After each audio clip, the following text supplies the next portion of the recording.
బీసీలు ఎన్నడూ ఐక్యమవుతారని ఇది కాదా? ఇది ఈడ తాజ్ కృష్ణలో మొదలై తాజ్ కృష్ణలో క్లోజ్ అయ్యేది కాదు. ఇది నేను గతంలో కూడా చెప్పిన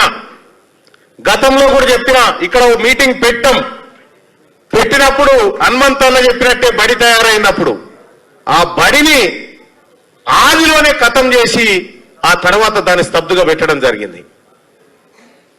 ఇవాళ బీసీ సోదరులారా, ఇంకా మనం బిచ్చగాల లెక్క ఇప్పుడు తీన్మార్మలకు పదవి నేను చెప్తా ఉన్నా, ఇప్పుడు చెప్తా ఉన్నా, నాకు మంత్రి పదవి ఇచ్చినా తీసుకొని పో, నాకు బీసీలే ముఖ్యం. కానీ నేను నా వ్యక్తిగత ప్రయోజనాలు ఆశించి కాదు ఇక్కడికి వచ్చింది. ఇది బీసీ సమాజం కోసం వచ్చిన, బీసీలను రాజ్యాధికారం వైపు తీసుకుపోవాలని వచ్చిన సోదరులారా. మా రాహుల్ గాంధీ గారు చెప్పిండు 42% రిజర్వేషన్ స్థానిక సంస్థల ఎన్నికల్లో ప్లస్ కులగణన అని చెప్పిండు.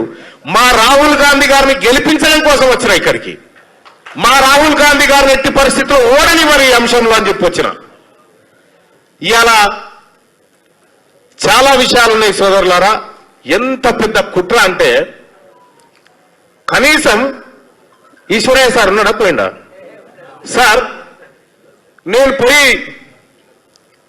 ముఖ్యమంత్రి గారికి ఒక రిప్రజెంటేషన్ చేసిన.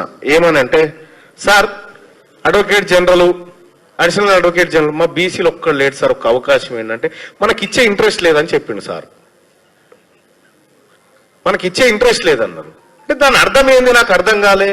అంటే ఇద్దామనుకుంటుర్రా లేదా? బీసీలు చిన్న చూపా? బీసీల ఓట్లు కావాలి, బీసీలు పెట్టేటువంటి బిచ్చం కావాలి, కానీ బీసీలకు మాత్రం అవకాశాలు వద్దా? ఇదెక్కడ అన్యాయం?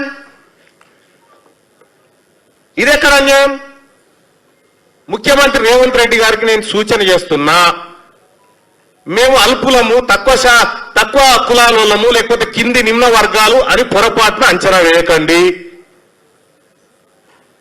మేము గతంలో లాగా లేము. బీసీలము ఇవాళ చైతన్యవంతమైనము, ఇవాళ బీసీలమంతా ఒక్కటైనము. ఇది సప్పట్లు కూడా మేము సప్పగానే కొడతాము.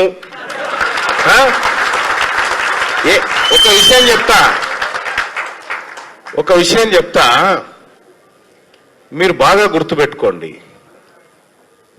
ఇక్కడ తాజ్ కృష్ణలో చిరంజీవులు సార్ వీళ్ళంతా